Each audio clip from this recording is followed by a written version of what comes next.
여러분들은 기억력이 얼마나 좋으십니까? 우리 기억력 테스트를 한번 해볼까요? 우리는 우리들의 삶 가운데 아주 중요한 습관들을 기억하는 그런 아주 좋은 기억력이 있습니다. 우리나라에서 가장 멋지게 스포츠 경기가 일어났을 때가 2002년도입니다. 우리나라가 어디까지 올라가신지 혹시 아십니까? 4강이었습니다. 4강. 기억하시죠? 그렇다면 그 무렵에 대통령 선거가 있었다는 거 기억하십니까? 대통령 선거 때 우리가 여러 후보들이 있었는데 그 후보들을 혹시 여러분들이 기억하실 수 있습니까? 저도 가물가물합니다. 왜냐하면 그것이 우리들의 삶 가운데 별로 중요하지 않았기 때문이겠죠. 그런데 우리가 2002년도에 어떠한 그 구호를 듣는다면 아 맞아 라고 그렇게 생각하는 그런 구호가 나타날 겁니다. 제가 이렇게 그때의 구호를 말씀드리도록 하겠습니다. 여러분들 살림살이 좀 나아지셨습니까? 행복하십니까? 살림살이 좀 나아지셨습니까? 들어보셨습니까?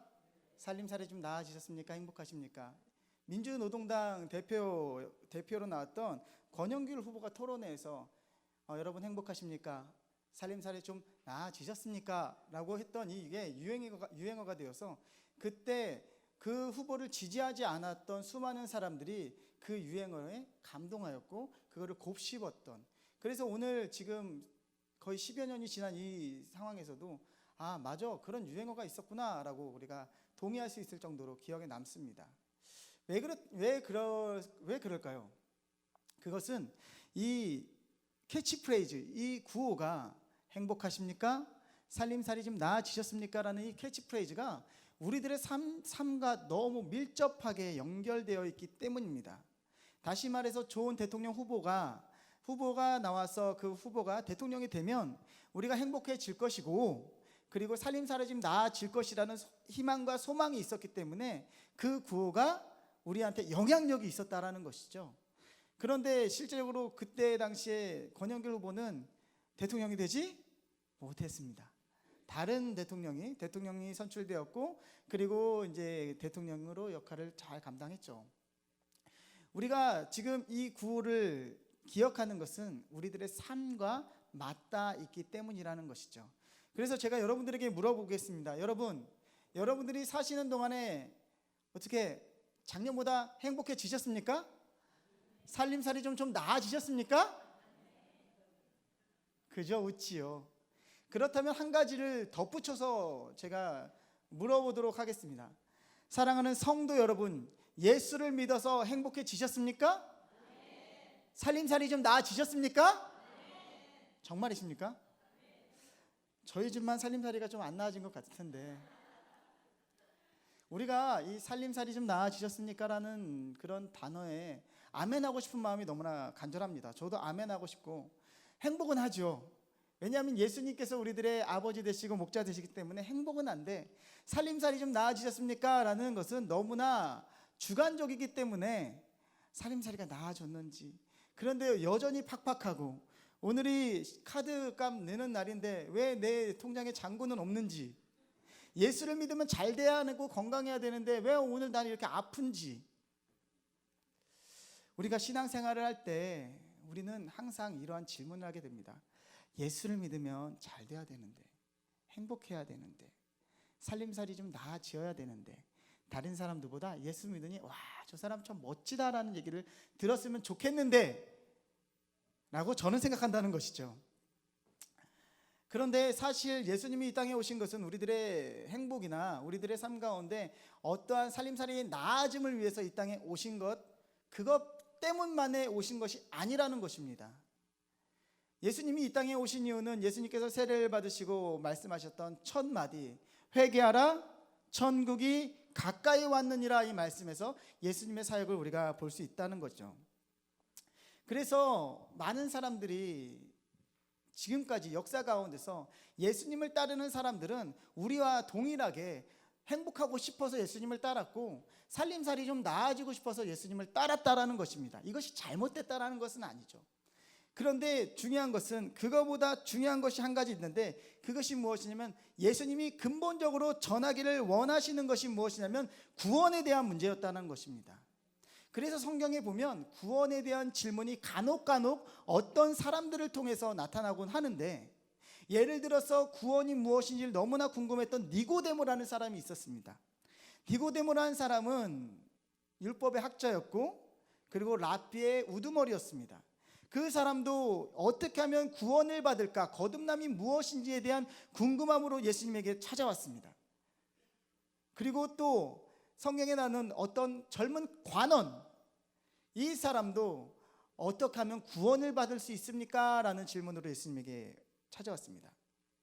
성경은 우리들의 삶 가운데 잘 사는 방법에 관심을 두고 있을 그 순간순간마다 한 인물을 통하여서 구원에 대해서 잘 살아가는 것이 아니라 구원에 대해서 질문하게 하고, 그 질문을 통해서 우리가 읽는 자로 하여금, 믿는 자로 하여금 예수님의 진짜 하시고 싶은 일이 무엇인지를 다시 한번 곱씹게 했단 말입니다. 그래서 오늘 한 사람이 또 나타납니다. 오늘 본문에 나타나는 23절에 나타나는 어떤 사람인데, 우리 한번 읽어볼까요? 시작. 어떤 사람이 여짜오되 주여,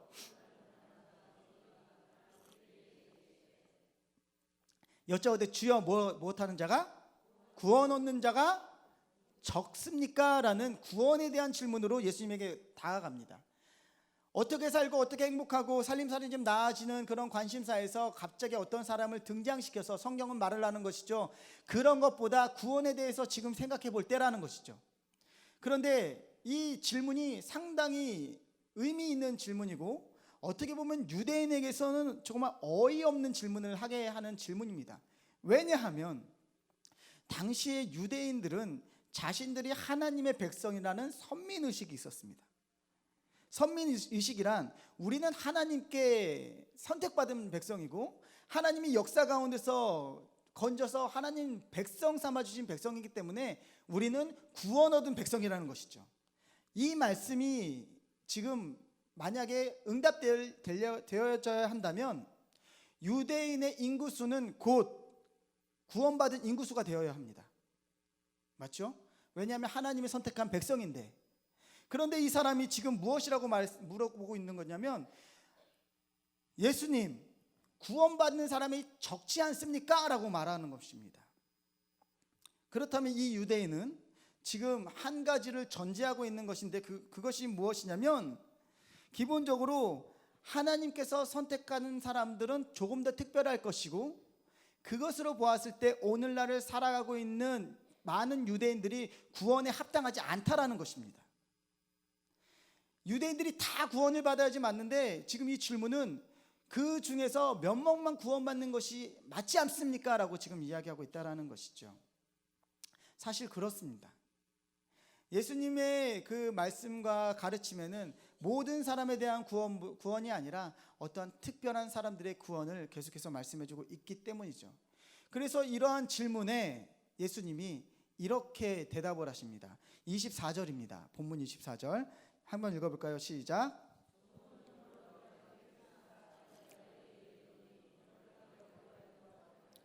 들어가기를 구하여도 못하는 자가 많으니라. 예수님은 항상 이미지를 가지고 이미지와 의미를 통해서 그 사람에게 가르침을 주십니다. 그래서 예수님이 가지고 오신 이미지가 무엇이냐면 좁은 문이라는 이미지이고, 그 좁은 문이 가진 의미를 가지고 지금 이 구원에 대해서 설명하고 있는 것이죠. 수많은 선민이라고 하는 사람들 중에서 그들이 모두 다 구원을 받는 것이 아니라 좁은 문으로 들어가기를 힘쓰는 자가 구원을 받는 자라고 지금 이야기하고 있다는 것이죠. 그러면 좁은 문이 의미하는 것이 무엇입니까? 이 말씀을 조금 정리해 본다면 세 단계로 정리해 볼 수 있겠는데, 첫 번째는 좁은 문으로 들어가야 한다. 그러나 가고자 한다고 해서 모두 다 들어갈 수 있는 것은 아니다. 한다고 해서 그것이 모두 다 들어갈 수 있는 것이 아니다. 그것이 첫 번째고, 두 번째는 좁은 문으로 들어가야 한다. 그러나 그 문은 반드시 닫힌다. 언젠가는 닫힌다라는 마지막의 선언입니다. 그리고 좁은 문으로 들어가는 자가 축복받은 자이다 라고 천국의 잔치의 이미지를 가지고 그를 설명합니다. 좁은 문으로 들어가는 것이 구원을 받는 것이다. 그렇다면 지금 예수님이 이 좁은 문에 대한 이미지를 가지고 설명을 하시는데, 좁은 문이란 무엇을 의미하는지 우리가 조금 알 필요가 있습니다. 좁은 문 하면 큰 문이 아니라 자그마한 문이라는 것을 우리가 알 수 있지만, 당시 이스라엘의 그 가옥 구조를 봤을 때, 가옥 구조. 그러니까 우리는 지금 현관문이 하나 있지 않습니까? 그리고 뒤에 베란다 문이 있는 것처럼 이렇게 문이 여러 개인 그런 공간에 살고 있지만, 예수님이 살던 시대에는 정말 강렬히 내리쬐는 햇빛 때문에 문을 여러 개 둘 수 없었고, 바람과 먼지 때문에 문이 많으면 손해를 보는 구조였습니다. 열을 뺏기고 그리고 먼지가 들어오는, 그렇기 때문에 가옥 구조가 문은 하나인 것입니다. 그러면 그 문은 클까요, 작을까요? 크죠. 사람이 들어놔야 되니까. 그렇다면 지금 예수님이 말씀하시는 이 가옥 구조에서 말하는 작은 문은 무엇을 말하는 것인가? 당시의 로마의 그런 가옥 구조 중에서 정말 대궐 같은 집에 사는 그런 사람들이 있었습니다. 로마에서부터 파송된 사람들은 로마의 그런 문화에 맞는 그런 가옥 구조를 가지고 있었는데, 로마 사람들은 대체로 큰 문으로 들어갑니다. 마차가 들어가고 그리고 사람이 들어가고 그리고 음식이 들어가고 그곳으로 들어갑니다. 그런데 그곳으로 들어갈 수 없는 사람이 하나 있습니다. 누구냐면 종이 그렇습니다. 종은 종이 들어갈 수 있는 문이 뒤쪽이나 옆쪽에 따로 있었다라는 것이죠. 그 문을 좁은 문이라고 표현할 수 있다라는 것이죠. 그래서 예수님이 좁은 문으로 들어가라 했을 때 이 사람들이 떠올릴 수 있는 것은, 그 대궐 같은 집에 그 옆에 쪽문. 그런데 여기에 들어가는 사람은 어떤 사람이느냐? 종이어야 한다는 것입니다. 종들이 이해하고 종들이 들어가야 되는 그런 문이 그 좁은 문이라는 것이죠. 그렇다면 그 좁은 문으로 들어가는 그 길목은 우리가 흔히 아는 것처럼 크고 넓은 길이었을까요? 아니요. 좁고 음산하고 어두운고 무서운 길이었다는 것이죠. 그런 이미지를 가지고 예수님이 지금 좁은 문으로 초청을 하시는 것입니다. 좁은 문으로 들어가라. 그래서 오늘 본문은 우리들에게 이렇게 말씀하십니다. 제 24절을 다시 한번 읽어드릴 텐데요, 잘 들어보십시오. 좁은 문으로 들어가기 힘쓰라. 내가 너에게 이르노니 들어가기를 구하여도 못하는 자가 많다. 못 들어가는 게 아니라 못하는 자가 많다라고 말씀하십니다. 좁은 문으로 들어가려고 하나 못하는 자가 왜 많습니까? 그것까지 가려면 일단 자신의 권위를 내려놓아야 하는 것입니다. 내가 지금까지 살아왔던 그 모든 권위를 내려놓고 종들이 들고 나는 그곳으로 내가 몸을 숙이고 들어가야 되는 그런 모습으로 지금 예수를 따라야 한다는 것을 전제하고 있다는 것이죠. 사랑하는 예배자 여러분, 예수님이 오늘 여러분들에게 지금 좁은 문으로 들어갈 것을 지금 초청하고 계십니다. 이 말은 지금 여러분들이 지금까지 쌓아놓았던 여러 가지 사회적 지위나 그리고 여러분들의 지식이나 여러분들이 가지고 있는 모든 것들을 내려놓고 종의 모습으로, 섬기는 자의 모습으로 지금 살아가야만 한다라고 요구하시는 것입니다. 그것이 쉽습니까? 그것은 결코 쉽지 않아요. 쉽지 않습니다. 우리가 쌓아놓은 사회적 지위를 내려놓는다는 거 쉽지 않습니다. 우리는 항상 만나면 어디서 왔는지, 몇 살인지, 얼마나 배웠는지를 따지는 사람들인데, 그것을 내려놓고 내가 그 사람보다 못하다고 인정하고 들어가야 되는 것, 항상 예수님은 말씀하셨습니다. 그래서 천국에 들어가는 것이 쉽지 않다. 그 두 가지 이미지를 이렇게 이야기하는데요. 첫 번째, 누가복음 18장 25절은 낙타의 비유입니다. 한번 읽어볼까요? 낙타가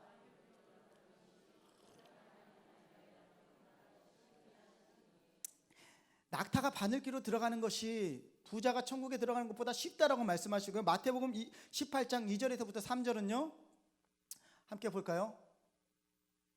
함께 읽어볼까요? 시작. 예수께서 한 아이를 불러 그들 가운데 세우시고, 다음 절이요, 3절이요, 이르시되 진실로 너희에게 이르노니 너희가 돌이켜 이 어린아이들과 같이 되지 아니하면 결탄코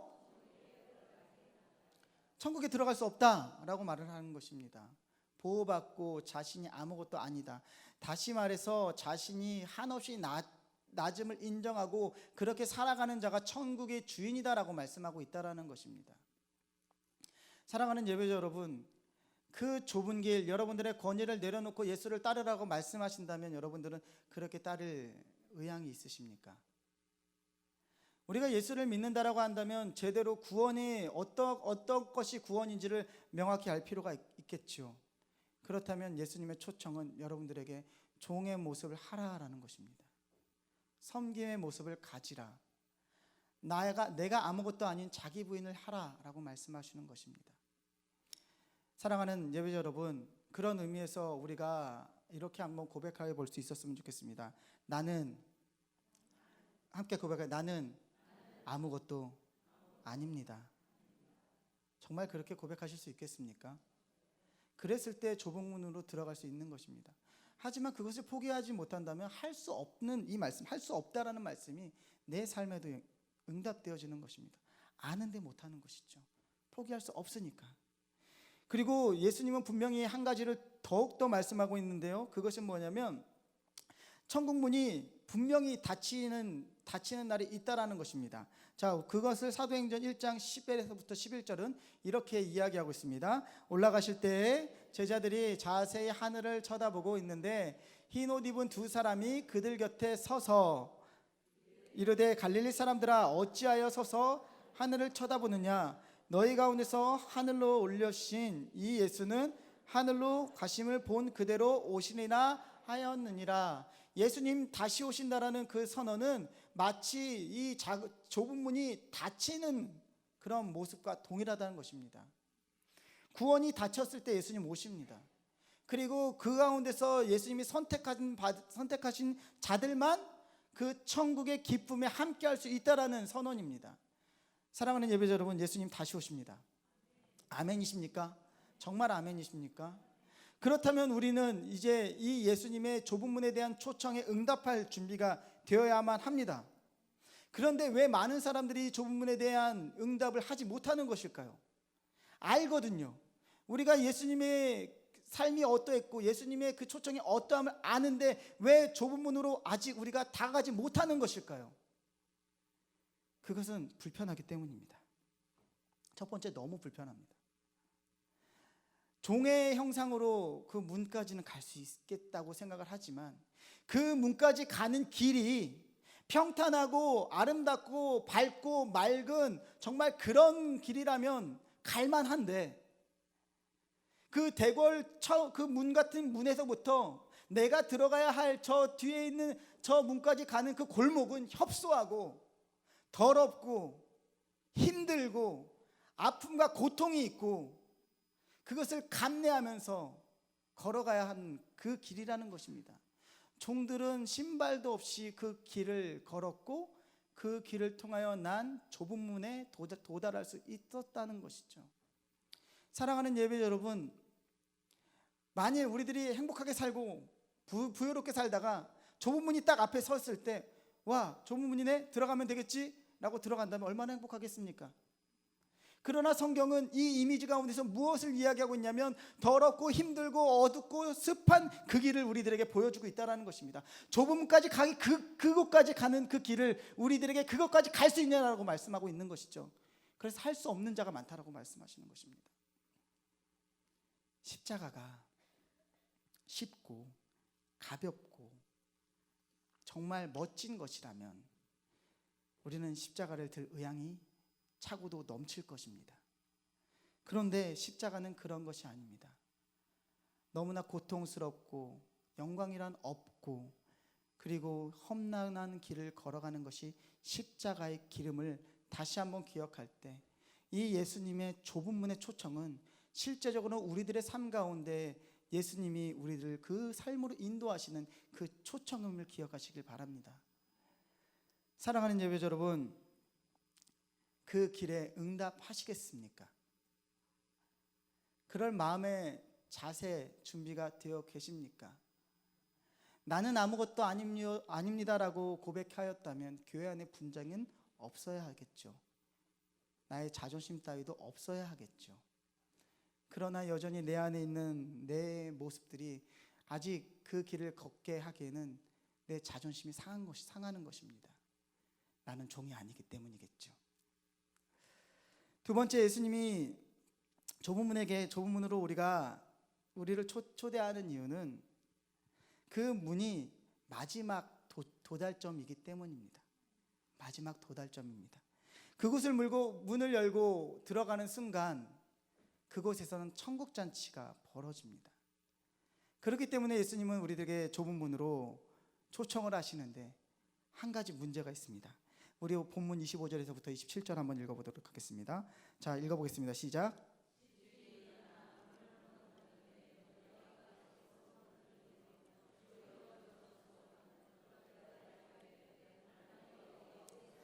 알지 못하노라 하니 그때 너희가 말하되 우리는 주 앞에서 먹고 마셨으며 주는 또 우리를 길거리에서 가르치셨나이다 하나 그가 너희에게 말하여 이르되 나는 너희가 어디서 왔는지 알지 못하노라.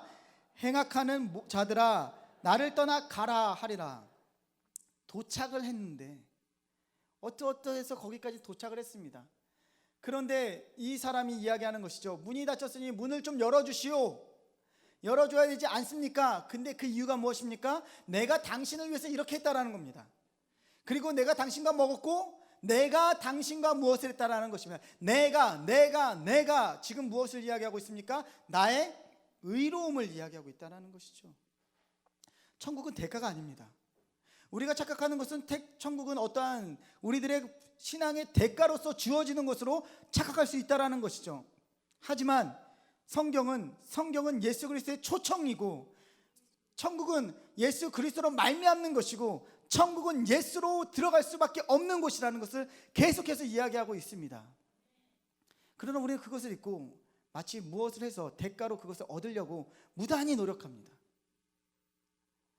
그 길을 걸어가는 것보다 내가 그 길을 걸어내는 것보다 그보다 더 나은 어떠한 것을 성취해서 그 문이 마치 자동적으로 열리는 것처럼 그렇게 우리들이 천국에 다가가고 있다는 것이죠. 천국은 대가를 지불해서 들어가는 것이 아닙니다. 그래서 천국은 아이들의 것이라고 성경이 이야기하고 있습니다. 아이들은 어떠한 대가 지불을 할 수 있는 그런 나이도 아니고 노동력도 없습니다. 그러나 예수님은 분명히 말씀하셨죠. 천국이 그런 아이들의 것이다. 사랑하는 예배자 여러분, 구원은 우리들의 어떠한 노력과 대가로 이루어지는 것이 아닙니다. 그러나 분명한 것은 그 초청 가운데서 우리가 그 초청 가운데서 그 삶을 살아낸다면 예수님은 그것을 인정해 주시겠다라고 말씀하시는 것입니다. 그렇기 때문에 여러분들의 삶 가운데 어려움과 환난 가운데서도 믿음으로 그 환난을 이겨내시고 끝까지 걸어내신다면 그 좁은 문은 천국의 잔치문으로 크게 열리게 될 것입니다. 예수님은 항상 그렇게 말씀하셨습니다. 우리들에게 천국에 대해서 말씀하셨습니다. 그리고 우리가 어떻게 하면 예수님을 사랑하는지, 예수님의 뜻을 지켜나가는지에 대해서도 말씀해 주셨습니다. 그래서 우리가 구원에 대해서 생각하는 이 시간, 예수님의 가르침에 대해서 잠시 다시 한번 보도록 하겠습니다. 마가복음 12장 33절인데요. 함께 읽어보도록 하겠습니다. 시작. 또 마음을 다하고 지혜를 다하고 힘을 다하여 하나님을 사랑하는 것과 또 이웃을 자기의 자신과 같이 사랑하는 것이 전체로 드리는 모든 번제물과 기타 제물보다 나으니라. 하나님을 사랑하고 이웃을 사랑하는 것, 그것이 우리들의 삶 가운데 가장 중요한 덕목임을 성경은 이야기하고 있고 그렇게 살아내라고 말씀하고 있다는 것이죠. 다시 우리가 구원으로 돌아와서 제가 이 말씀을 이제 준비하면서 이제 새벽을 통해서 하나님 이 말씀에 은혜를 주옵소서라고 기도할 때 하나님이 저의 모습을 보여주셨어요. 저를 보여주셨습니다. 그런데 되게 재밌는 영상 같은 것을 이렇게 보여주셨는데 막 제가 환상을 본 건 아닙니다. 그냥 마음의 감동이라는 것을 이렇게 표현한 것 뿐이라는 걸 이해하시고 기도를 하는데 제가 좁은 문 앞에 이렇게 서 있었습니다. 좁은 문 앞에. 근데 갑자기 제가 커지는 겁니다. 제가 충분히 들어갈 수 있었던 문이었는데 제가 너무나 커져서 그 문에 들어갈 수가 없었습니다. 그런데 왜 내가 이렇게 커졌지? 하고 주머니를 뒤져보니까 그 가운데 내가 가지고 싶었던 것들이 잔뜩 들어있고 그 가운데 내가 놓지 못하는 것들이 잔뜩 들어있고 내가 놓아야 되는데 놓지 못하는 그것들이 나를 크게 만드는 그런 모습으로 하나님이 이 말씀을 보여주셨습니다. 이 말씀을 듣는 순간 한 청년이 생각났습니다. 우리 마태복음 19장 21절에서부터 22절까지 나타나는 이 청년인데요. 한번 읽어볼까요?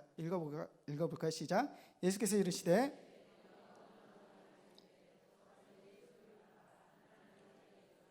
그리하면 하늘의 보화가 내게 있으리라.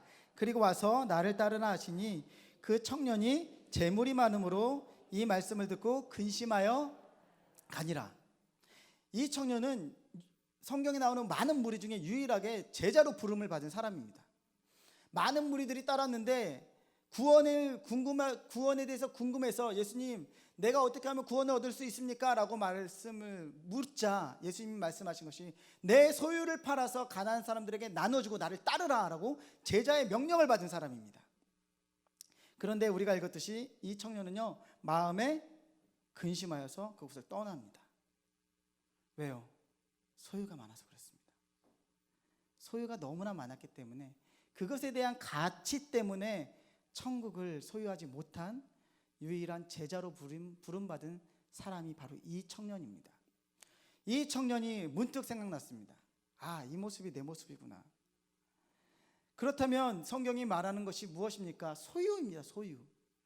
소유는 재물이 될 수도 있습니다. 소유는 내가 가치가 있다라고 여기는 그것이 소유가 되는 것입니다. 내가 내 삶의 가장 큰 가치는 명예라면 그것이 나의 소유고, 내 삶 가운데 가장 큰 가치가 건강이라면 그것은 나의 소유고, 그리고 물질이라면 그것이 나의 소유고, 자녀라면 그것이 나의 소유가 되고, 지식이라면 그것이 나의 소유가 되는 것입니다. 그 소유를 팔아서, 그 소유를 다 산산이 부숴서 다른 사람이 나눠준다면 나의 모습이 그 좁은 문에 들어가기에 충분한 크기로 좁아지지 않을까요? 작아지지 않을까요? 사랑하는 예배자 여러분, 우리가 결정적으로 좁은 문까지 다가가기 힘든 것은 일단 종이 되기 싫어서이고, 그 고통의 길이 힘들어서이고, 그리고 우리들 가운데 있는 소유가 너무 많기 때문이 아닌가, 우리가 돌아볼 수 있었으면 좋겠습니다. 그런데 이 고민을 이미 한 대중 가수가 고민하고 있었다는 것을 발견해서 그 대중 가수가 쓴 그 가사를 좀 읽어드리도록 하겠습니다. 이거는 진리는 아닙니다. 그런데 참 성경적으로 써서 한번 읽어드려보겠습니다. 좁고 좁은 저 문으로 들어가는 길은 나를 깎고 잘라서 스스로 작아지는 것뿐, 이제 버릴 것조차 거의 남은 게 없는데 문득 거울을 보니 자존심 하나가 남았네. 상당히 성경적이지 않습니까? 신해철이라는 가수가 민물장어의 꿈이라는 그런 제목으로 낸 그런 노래입니다. 다 버렸는데 자존심 하나 버릴 수 없는 것이 우리들의 인생의 모습입니다. 이것은 오늘날을 살아가는 대한민국의 청년들과 사람들만의 문제가 아니라, 예수를 믿는다라고 말하면서도 자존심을 버리지 못해서 그 좁은 문으로 가는 길까지 갖지 못하는 우리들의 모습이 아닐까 싶습니다. 그래서 예수님 말합니다. 천국은 모두에게 열려 있으나 아무에게나 주어지는 것이 아니다. 모두에게나 허락된 것이나 아무나 들어올 수 있는 곳이 아니다. 오늘 이 밤에 예수님은 여러분들을 좁은 문으로 초대하셨습니다. 이제 그곳까지 가는 것은 여러분들의 결단 가운데 분명히 있을 것입니다. 습하고 좁고 어둡고 힘든 길을 묵묵히 걸어간다면, 사랑하는 예배자 여러분, 맨 마지막에 거기에 좁은 문이 있습니다. 그리고 나를 깎고 내 소유를 모두 다 팔고, 그리고 내 종된 모습을 고백할 때 그 문은 열릴 것입니다. 그 문이 열리는 순간 그곳 가운데 우리를 안아주실 그 인자하신 예수 그리스도의 그 얼굴과 우리를 위해서 베풀어 주신 그 상을 우리가 기억한다면, 오늘날의 하루 힘들어도 걸어볼 만한 가치가 있는 것입니다. 제가 길을 걷다 보면 깨닫는 지혜가 하나 있습니다. 혼자 걸으면 힘들고 시간이 더디 흐릅니다. 그런데 사랑하는 사람과 걸으면 행복하고 너무나 빨리 도착하는 것을 경험할 수 있었습니다. 우리가 함께 예수님이 오시는 그날까지 걸어갈 수 있는 공동체가 되었으면 좋겠습니다. 좁은 문까지 함께 갑시다. 우리 옆에 있는 분들에게 이렇게 고백하고 마치겠습니다.